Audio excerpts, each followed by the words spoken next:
শুধুমাত্র বাংলার পালস টিভিতে দেখুন জীবন রহস্য প্রতি শনিবার সন্ধ্যে 6টায়। জীবন রহস্য অনুষ্ঠানের এই পর্বে আপনাদের সবাইকে স্বাগত জানাচ্ছি। যায় এবং পতি এ সন্ধি বিচ্ছেদ করলে হয় দম্পতি। আর আমাদের আজকের বিষয় দাম্পত্য নিয়ে, যে দাম্পত্যের কলহ বা গোলযোগ রীতিমতো আজকের সমাজকে বিদীর্ণ করে চলেছে। আমাদের সঙ্গে এই বিষয়ে আলোচনার জন্য রয়েছেন পণ্ডিত শ্রী কল্পতরু। তাকে স্বাগত জানাচ্ছি আমাদের এই অনুষ্ঠানে। হরিওম হরিওম, নমস্কার জয়ন্তদা, আর নমস্কার আমার বাংলা পালসের দর্শক বন্ধুদের। বলুন। আমরা যে বিষয়টি নিয়ে আজকে আলোচনা করবো সেটি হচ্ছে দাম্পত্য কলহ। আমরা সবাই জানি বিবাহ বিচ্ছেদের পর একটা বিয়ে হয়। আমরা গত দুটি এপিসোডে বিবাহ বিচ্ছেদ নিয়ে কথা বলেছি, বিয়ের ব্যাপারটা আমরা আসছি। দাম্পত্য, এই দাম্পত্যে কলহের সৃষ্টি যেটা বলা হয়, সব দম্পতি প্রায় অভিযোগ করেন যে আমার মতো নয়, আমার যোগ্য নয়, আমার মতো ঠিক নয়। এটা কেন? এটা কিসের জন্য? জয়ন্তদা, একটা কথা বলি আপনাকে, কি আমাদের এই যে দাম্পত্য জীবনে বিচ্ছেদের কথা তো বলেইছি আমি, কিন্তু বিচ্ছেদের আগে কিন্তু কলহটা, ঝগড়া। আসলে কি হচ্ছে, মানুষের যে জীবনে যে জাতক আর জাতিকা, পুরুষ আর স্ত্রী, এদের যে এখানে আবার এই জ্যোতিষ আর আজকে কিন্তু বাস্তু নিয়েও আমি বোঝাবো কি কেন এই কলহটা হয়, কারণটা কি। প্রথম হচ্ছে জ্যোতিষশাস্ত্র দিয়ে যখন আমরা এটাকে বিবেচনা করি, তো আমাদের যেটা বিবাহ বিচ্ছেদের মধ্যে আমি অলরেডি একটা পয়েন্ট নিয়ে আলোচনা করেছিলাম, সেটা হচ্ছে ম্যাচিং, মানে জোটক বিচার। কি আমাদের যে 36 মার্কসের মধ্যে আমরা কত মার্কস পেলে তাহলে আমরা বিয়েটাকে ঠিক করি। এতে জাতকদের আর জাতিকাদের date of birth, birth time আর বার্থ প্লেস লাগে। এতে আমরা কাউন্টিং মার্কস, ম্যাক্সিমাম মার্কস হচ্ছে 36, তার মধ্যে যদি 18 পায় তাহলে আমরা বলি কি বিয়ে নিয়ে এগোতে, বিয়ের কথা বলতে। প্লাস এছাড়াও মাঙ্গলিকটা একটা ফ্যাক্টর, যেটা আমি অলরেডি গত বিস্তারিত মাঙ্গলিক নিয়ে আমি আলোচনা করেছি। তো এখন আপনাকে একটাই কথা বলবো কি, এই যে দাম্পত্য কলহ যে ব্যাপারটা আছে, প্রথম কথা যে এটা কিন্তু একটা ইউনিভার্সাল ব্যাপার। দেখুন, দাম্পত্য জীবনে হাজব্যান্ড ওয়াইফ খুব রেয়ার আছে যাদের মধ্যে মনোমালিন্য হয় না, এমনটা হয়ে থাকে। সংসারে ঘটি এবং বাটি থাকতে তার ঠোকাঠুকি লাগবেই। কারেক্ট। তো এখন ব্যাপারটা হচ্ছে, তাও আমাদের চেষ্টা হচ্ছে, কারণ দাম্পত্য যে কোনো জিনিস একটা লিমিটেশনসটা হচ্ছে ফ্যাক্টর। যদি দাম্পত্য কলহটা যদি চূড়ান্ত হয়, তখন কি হবে, স্বাভাবিকভাবেই তখন কি হয়, বাড়িতে অশান্তি হলে, অনেক বাড়িতেও দেখা যায় লোকেরা বলে কি আমি এই কাজ করতে পারছি না, ওই কাজ করতে, বাড়িতে এত অশান্তি, বাড়িতে নানান বাধা বিঘ্ন। তো ব্যাপারটা হচ্ছে, এই যে দাম্পত্য কলহ নিয়ে যখন আমি কথা বলবো, প্রথমে হচ্ছে কি দাম্পত্য কলহের জন্য মেন কোন কোন গ্রহ এফেক্টিভ, মানে অশুভ গ্রহ। প্রথম কথা হচ্ছে কি মাঙ্গলিক একটা ফ্যাক্টর আছে, মঙ্গলের অবস্থান। সেকেন্ড হচ্ছে স্যাটার্ন, শনির সাথে যদি মঙ্গলের যদি কম্বিনেশন থাকে সেখানে কিন্তু খুব রাগারাগি হয়। আরেকটা প্ল্যানেট আছে, সেটা হচ্ছে রাহু। রাহু আর মঙ্গল কিন্তু একই অবস্থা। রাহু মঙ্গল কি করে, আরো এক্সট্রিম পর্যায়ে নিয়ে যায়। আর দ্বিতীয় কথা যেটা হচ্ছে, আরেকটা জ্যোতিষশাস্ত্রে যেটা সবচেয়ে বড় একটা ইম্পর্টেন্ট প্লেস হচ্ছে, জায়গা হচ্ছে 6th হাউস, যেটাকে আমরা রিপুস্থান বলি, ষড়রিপু। মানে আমাদের যে পঞ্চেন্দ্রিয় প্লাস মন যেটা আছে, এই পঞ্চেন্দ্রিয় আর মন কিন্তু আমাদের মনের অবস্থাটাকে, মানে আমরা বুঝতে পারি এর মনের অবস্থাটা কি করতে পারে। তো 6th হাউসটাও একটা বিশাল জায়গা, যেটাকে নিয়ে আমরা সবসময়, কেন এমনি জ্যোতিষশাস্ত্রে বলাই হচ্ছে 4th house, 6th house, 8th house and 12th house. 6th হাউসটা হচ্ছে রিপুর জায়গা, আর 4th হাউসটা হচ্ছে বাবা মার জায়গা। সেটা আমি ব্যাখ্যা করেছিলাম লাস্ট এপিসোডে। কেন 4th হাউস বাবা মার জন্য, বাবা মারা কি করে, নিজের যা হয়, আগেকার দিনে বিয়ে কি হতো, পছন্দ খালি পরের ব্যাপার, আগে বাবা মা যেটা বলতো সেই বিয়েটাই করা হতো। আর তখনকার দিনে কিন্তু আমি যা ম্যাক্সিমাম আমরা যা দেখেছি, খালি গণ নিয়ে বিচার হতো। কিন্তু ওই বললাম যে জোটক বিচারে যে 36 মার্কসে যে গণের যে বিচার হচ্ছে, গণের বিচার মাত্র হচ্ছে আপনার 6 মার্কস। অর্থাৎ আমরা বুঝতে পারছি এটা বিজ্ঞানসম্মত ব্যাখ্যা রয়েছে। এবং বিজ্ঞানসম্মত ব্যাখ্যা অনুযায়ী পণ্ডিত শ্রী কল্পতরু আমাদের স্টুডিওতে আজকে যা বললেন, আগে জোটক বিচার করা হতো গণ দিয়ে, এখন কিন্তু তার ভিন্ন পথ হয়ে গেছে এবং ভিন্ন মত, এবং সেই ভিন্ন মত দিয়ে কার সঙ্গে কার বিয়ে হলে সঠিকভাবে সেটা হবে সেটা নিরূপণ করে দেন জ্যোতিষবিদ্যা। একটা কথা জিজ্ঞেস করি, সেটা হচ্ছে যে আমরা দেখতে পাই একজন পুরুষ এবং একজন নারী ভালোবেসে বিয়ে করে, অত্যন্ত ভালোবাসা ছিল তাদের। বিয়ের পরে সেই ভালোবাসাটা যেন কর্পূরের মতো উপে যায় এবং বিভিন্ন বিষয়ে তাদের মতপার্থক্য তৈরি হয়। এটা কেন হয়? দেখুন জয়ন্তদা, একটা কথা বলি আপনাকে, এই যে দাম্পত্য যে জীবনটা যেটা হয়, এটা আমি বারবার বলি, শুনতেও আমার নিজেই খারাপ লাগে, কি এই যে ঈশ্বর কিন্তু বিধান, কিন্তু এই জন্ম বিবাহ মৃত্যু এটা কিন্তু বিধানের হাতে। আবার আরেকটা কথা বলে দিই, এই যে দাম্পত্য জীবনের পিছনে কিন্তু প্রারব্ধ বলতে গেলে গত জন্ম, তার আগের জন্ম, এই জন্মে আমাদের যা রিলেটিভ, ফ্রেন্ড সার্কেল যা কিছু হয়, কিন্তু এই গত জন্ম তার আগের জন্মের পরিণাম। কিন্তু আজকে দেখবেন কে জাতিস্বরের কথা আমি ওর আগের এপিসোডে যেমনি বলেছি, তো আমাদের এই যে দাম্পত্য জীবনটাও হচ্ছে নির্ভর করছে, কেন মানুষ কিন্তু জন্মগ্রহণ করে আবার নানান জনিতে গিয়ে, আমাদের যে পশু পাখি যা কিছু আছে সেই জনিত পর কিন্তু মানব জীবন যখন গ্রহণ করে, তখন কিন্তু সেই প্রারব্ধ অনুযায়ী মানুষ কি করে, সেই ফলটাকে ভোগ করতে হয়। দেখবেন যে এই যে তাই জন্য আমরা বলি কালসর্প যোগ একটা আছে, যেটাকে রাহু কেতুর জন্য করা মানে বিবেচনা করি, আর এটাকে আমরা আবার পিতৃদোষও বলি। এই পিতৃদোষ কাটাবার জন্য কিন্তু আপনি জানেন এই গয়ায় যে আমরা যে পিণ্ডদান করি, প্লাস এখন তো মহালয়া আসছে, কিছুদিনের পরেই মহালয়া আছে, সেই মহালয়াতে আমরা নিজের পিতৃপক্ষের সূচনা যেটা বলা হ্যাঁ, হয়। এখন পিতৃপক্ষ চলছে, দেবী পক্ষের সূচনা। মহালয়ার পরে কিন্তু দেবী পক্ষের সূচনা হবে। আর মহালয়ার দিন কি করি আমরা, তর্পণ করি। তর্পণ কেন করি? তর্পণ করি আমরা যে পিতৃলোক আছে, পিতৃপুরুষরা আছে, তাদেরকে আমরা জলদান করি। ব্যাপারটা টেকনিক্যালি সায়েন্টিফিক্যালি আমি এই যে তর্পণটা কেন বলবো, সায়েন্টিফিক্যালি তার একটাই রাজন হচ্ছে গ্র্যাটিটিউড, মানে কৃতজ্ঞতা জ্ঞাপন করা, কি আজকে আমরা নিজের মানে দাদু পরদাদু তার যে অ্যানসেস্টারদেরকে, ইভেন তাই না, আমরা যখন মহালয়ার যখন আমরা যে তর্পণ করি, খালি নিজের পিতৃপুরুষ না, আমরা সর্বপিতৃলোকদের আমরা জলদান করি। ইভেন তাদেরকে আমরা এই যে তিল আর জল দিয়ে যে দান করি, তাদেরকে তৃপ্ত করা হয়। এই এটাকে আবার একটা নাম হচ্ছে শ্রাদ্ধ ক্রিয়াও সেদিন করা হয়।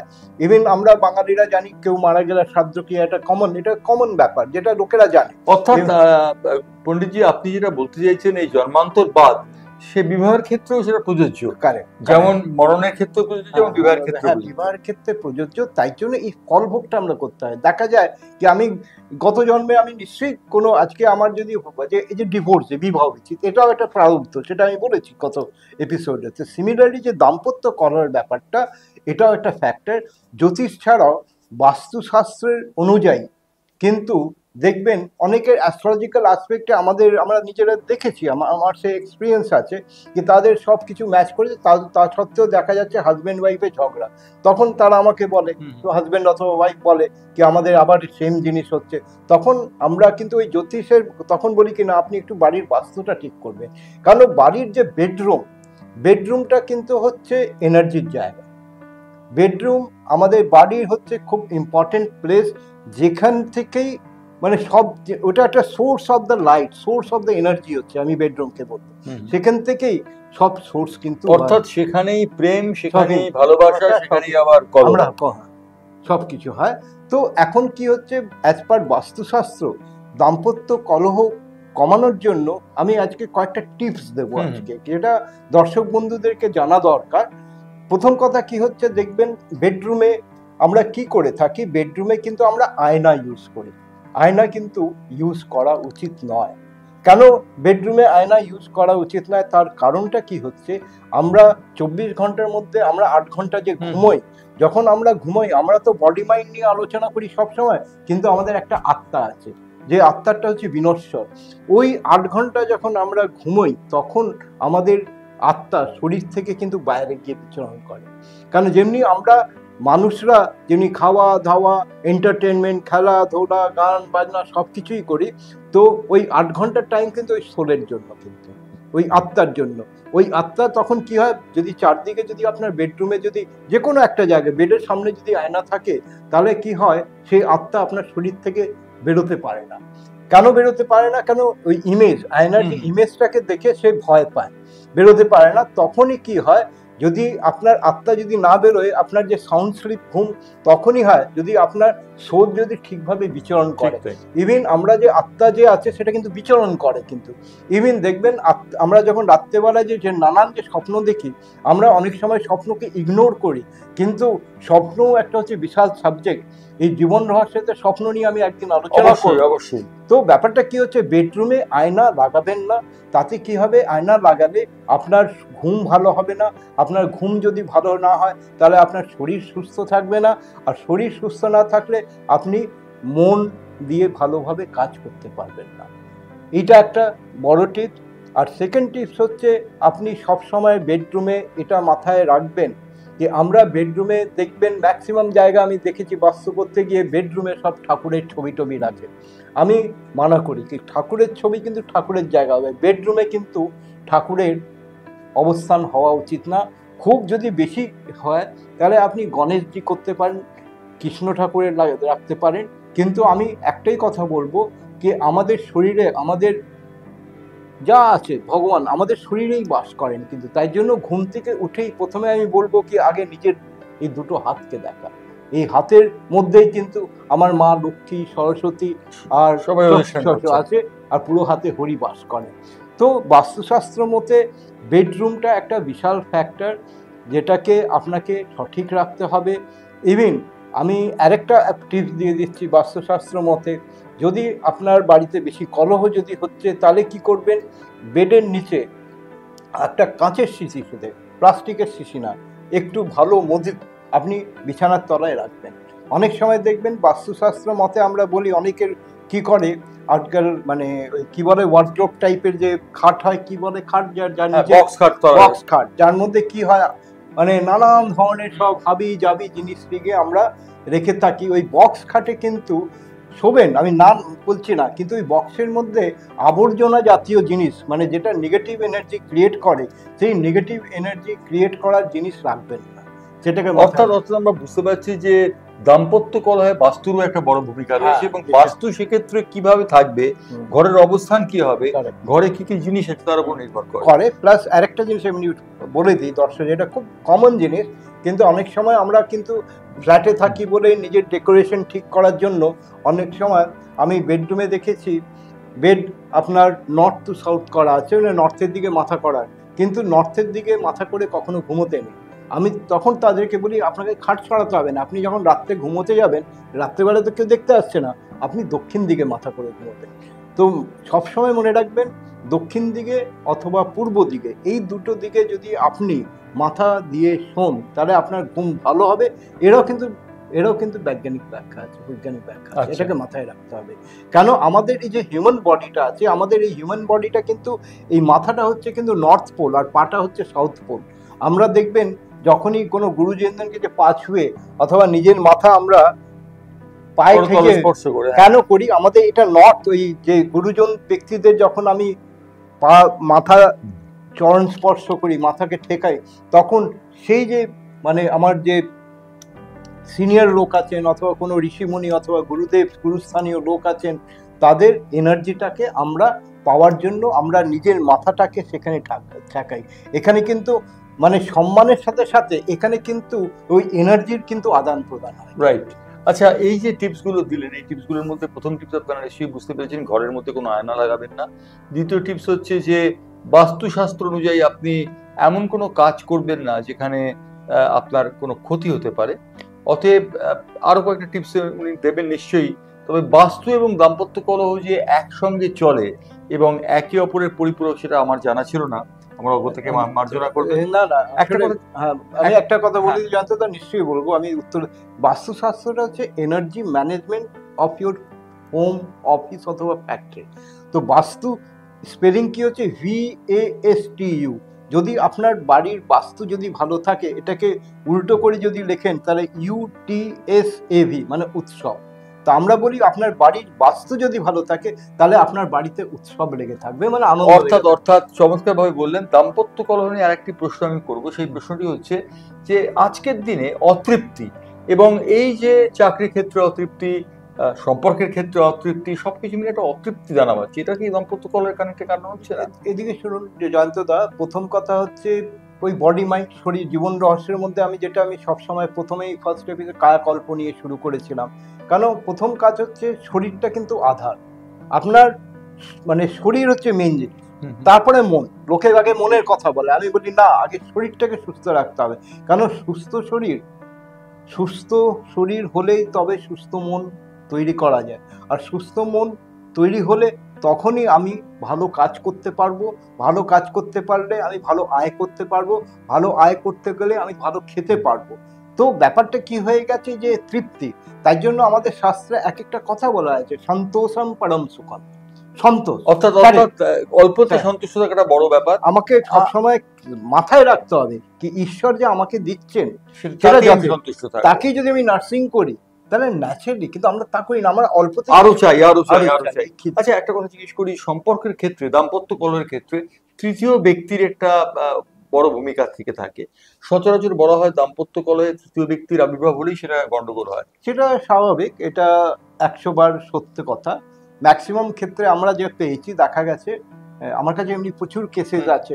তো ব্যাপারটা হয়ে গেছে, যখন বিবাহ ক্ষেত্রে জাতিকা মানে স্ত্রী যদি তার নিজের বাবার কথা শোনে, তখনই কিন্তু নানান ধরনের সমস্যা। অ্যাকচুয়ালি ব্যাপারটা কি হয়ে যায়, সমস্যাটা কোথায় হয়ে যায় কি, স্ত্রীরা চায় আমি পুরুষকে বশ করবো। তো এই যে ব্যাপারটা কি হয়ে যায় কি, দেখুন আজকে কিন্তু আমরা নিজের শাস্ত্রে রামকৃষ্ণ পরমহংসদেব নিজের মা শারদাকে কিন্তু ষোড়শী রূপে পুজো করেছিলেন, তাই তো? ব্যাপারটা হচ্ছে এই যে সম্পর্কটা হচ্ছে সব কি করে তৈরি করবো, সেটা তৈরি করার জন্য আপনাকে সেই positive education, positive knowledge, positive ক্রিয়া কর্ম প্লাস সেই পরিবেশটাকে তৈরি করতে হবে। তো আমাদের সেই পরিবেশটাকে আমরা তৈরি করি না। তো জীবন রহস্যের মধ্যে আমি একটাই কথা বলবো, এই পরিবেশ এনভায়রনমেন্ট নিয়েও কথা বলেছি আপনাদের। পরিবেশটা হচ্ছে সবচেয়ে বড় জিনিস। আপনার পরিবেশ যদি ঘরের ভালো থাকে, দেখবেন আমরা সবসময় সন্তানকে মানুষ করার জন্য আমরা পরিবেশের দিকে আমরা খেয়াল রাখি। ন্যাচারালি যে বাড়িতে বাবা মা ভালো থাকেন, যেখানে কলহ কম থাকে, তাদের সন্তানরা একটা পরম্পরা ব্যাপার রয়েছে, অথবা ধারাবাহিকতা রয়েছে। প্লাস সংস্কার বলে যে একটা কথা আছে, মেন সংস্কার। আমরা যে ভালো স্কুলে গেলেই যে সে ভালো স্টুডেন্ট হবে তা মানে নয়। কিন্তু আমি এতক্ষণ পর্যন্ত রোগের কথা শুনলাম, রোগের কোনো নিদান আছে? দাম্পত্য কলহের নিদান? আমি তাই জন্য বললাম বেডরুমে কি করবেন। দাম্পত্য কলহের নিদানের জন্য আমি একটাই কথা বলবো, কেন জ্যোতিষশাস্ত্র অনুযায়ী, কেন এর ডিফারেন্ট প্ল্যানেট এফেক্টস করে। দাম্পত্য কলহকেও কমানো যায়। কারণ কীভাবে কমানো যায়, জ্যোতিষশাস্ত্রে বিচার করে আমরা যে আজকে, আমি অনেক কাউকে বলে, দেখো আমি তোমার ডেস্টিনিকে চেঞ্জ করতে পারবো না, তোমার যে ডেস্টিনি আছে সেটাই থাকবে। আমি তোমার যে অশুভ গ্রহ আছে, যেই অশুভ গ্রহ তোমাকে অশুভ পরিস্থিতি, অশুভ পরিবেশ তৈরি করে, ইভেন এই যে রাগ ক্রোধ, এটা কিন্তু অশুভ গ্রহের জন্য হয়। কিন্তু ইভেন দেখবেন ইমোশন, ইগো, এটাও কিন্তু অশুভ। আমরা কোনো জিনিস মেনে নিতে পারি না। ইভেন আমরা যে একটা রিভেঞ্জ নেওয়ার যে ব্যাপারগুলো, এগুলো কিন্তু অল নেগেটিভ পশ্চার, কিন্তু সেগুলোকে আমরা খেয়াল করি না। অর্থাৎ আপনাকে নিজেকে জয় করতে হবে, নিজেকে জয় করে এগিয়ে যেতে হবে। আমার শেষ একটা প্রশ্ন রয়েছে, আমাদের এই অনুষ্ঠান অনেক দম্পতিরা দেখছেন, তাদের জন্য কোনো টিপস যদি থাকে? আমি একটাই কথা বলবো দম্পতিদের, কি আপনারা নিজের বেডরুমটা হচ্ছে খুব ইম্পর্টেন্ট জিনিস, সেটাকে পরিষ্কার পরিচ্ছন্ন রাখবেন। সেখানে আমি যেমনি মধু বললাম, সেমনি আপনি নিজের বেডরুমে একটা বাটিতে ভালো কর্পূর রাখতে হবে। ভালো কর্পূর বলতে গেলে আমরা যে কর্পূর যে ইউজ করি, সেটা আরতি করার যে গোল ওর মধ্যে ওয়্যাক্স থাকে, তা না, ঢেলা কর্পূর কিনতে পাওয়া যায় কেজি দরে। আপনি এক ঢেলা কমসে কম 25 গ্রাম কর্পূর, ওটা উবে যাবে ঠিকই, কিন্তু কর্পূর কি করে, সে পজিটিভ এনার্জিটাকে ক্রিয়েট করে। আর সেকেন্ড থিং কি হয়, নেগেটিভিটিগুলোকে দূর করে দেয়। তো এই কর্পূরটা আপনারা ইউজ করবেন, দেখবেন এতে কি হয়, বাড়ির অ্যারোমাটাও খুব ভালো থাকে। ইভেন দেখবেন একটা বাড়িতে ইভেন ভালো ধূপকাঠি ইউজ করবেন, ধুনো ইউজ করবেন, লোবান ইউজ করবেন। দেখুন আমরা যে পুজো পাঠ করি, আমরা চোখে দিয়ে পুজো করছে, ভণ্ড সাধু, ভণ্ড দেখানোর পুজো করছে, তা নয়। কিন্তু আমাদের শাস্ত্রে আমরা যা কিছু করি, এই পুজো পাঠ করি পজিটিভ এনার্জিটাকে ক্রিয়েট করার জন্য। ভালো ফুল, রজনীগন্ধা ফুল, জুঁই ফুল, সুগন্ধি, যা কিছু ইউজ করি। তো আমি একটাই কথা বলবো, আমি এই বলছি না যে আপনি পুজো করছেন না, নো প্রবলেম, কিন্তু বাড়িতে পজিটিভ এনার্জিটাকে জেনারেট করার জন্য আপনি দাঁড়িয়ে দেখবেন ফুলসজ্জার রাতে লোকে রজনীগন্ধা ফুল রাখে, কেন ওয়াই রাখে? কারণ বিয়েটা একটা আলাদা ব্যাপার, বিয়েটা কিন্তু অর্থাৎ আমরা বুঝতে পারছি পজিটিভ এনার্জির দ্বারা মানুষ নিয়ন্ত্রিত হয়, এ বিষয়ে কোনো সন্দেহের অবকাশ নেই, যেটা আমাদের পণ্ডিত শ্রী কল্পতরু বললেন, এনার্জি দ্বারা তো মানুষ নিয়ন্ত্রিত হয়। অবভিয়াসলি এনার্জি, দেখুন এনার্জি একটা, এই যে আমাদের শব্দটাই কিন্তু ব্রহ্ম। আমি একদিন শব্দ নিয়ে কথা বলবো, সঙ্গীত নিয়ে কথা বলবো, মানে এই লয়, তাল, সারেগামা যে সপ্ত স্বরের কথা বলবো। আপনি একটা জিনিস মনে রাখবেন, এই শব্দটাই ব্রহ্ম, এই শব্দের দ্বারা এই এনার্জি কে কখনো ডিস্ট্রয় করা যায় না। বলা হয় না, আমি একটা যে কথা বলে দিই ওটা কিন্তু রিটার্ন নেওয়া যায় না, নেওয়া যায় কি না, কিন্তু এই গুলি শুনলেও গুলিটা ব্যাক করে না। তো energy can not created, energy can not destroy. এটা আমরা ডাল্টাস বা ছোটবেলায় পড়াশোনা করেছি, বিজ্ঞানে পড়াশোনা করেছি। কিন্তু আমরা কিছু এনার্জি, যেটাকে কসমিক এনার্জি, এই যে ঋষি মুনিরা, আমরা যা সবসময় যে চেষ্টা করি to receive the cosmic energy, মানে ইমর্টাল এনার্জি, যেটা কখনো নষ্ট হয় না, সেই এনার্জিটাকে পাওয়ার জন্যই আমাদের এই শরীরে এই কুণ্ডলিনী নিয়ে একদিন আলোচনা করব। আমাদের যে শরীরে যে চক্রগুলো আছে, কি করে ওগুলোকে আমি জেনারেট করব, ইভেন প্রতি কটা চক্রের কি কি কালার আছে, এভরিথিং নিয়ে আপনার সাথে আমি আলোচনা করব। অর্থাৎ আমরা আজকে দাম্পত্য কলহ নিয়েছিলাম, দাম্পত্য কলহ নিয়ে পণ্ডিত শ্রী কল্পতরু আপনাদের টিপসও দিয়েছেন। আমরা পরের সংখ্যায়, অর্থাৎ পরের সপ্তাহে যে বিষয়টি নিয়ে আসব, সেই বিষয়টি হচ্ছে বাস্তু। বিশাল সাবজেক্ট অফ এনার্জি, এবং সেই বাস্তু নিয়ে আমরা আলোচনা করব। বাস্তুর দ্বারা কিভাবে মানুষের জীবন নিয়ন্ত্রিত হয় আমাদের আলোচনার বিষয়বস্তু হবে সেটাই। ধন্যবাদ শ্রী কল্পতরু আমাদের সঙ্গে। হরি ওম, হরি ওম। জয়ন্তদা নমস্কার, দর্শক বন্ধুদের নমস্কার, হরি ওম, হরি ওম। শুধুমাত্র বাংলার পালস টিভিতে দেখুন জীবন রহস্য প্রতি শনিবার সন্ধ্যে ৬টায়।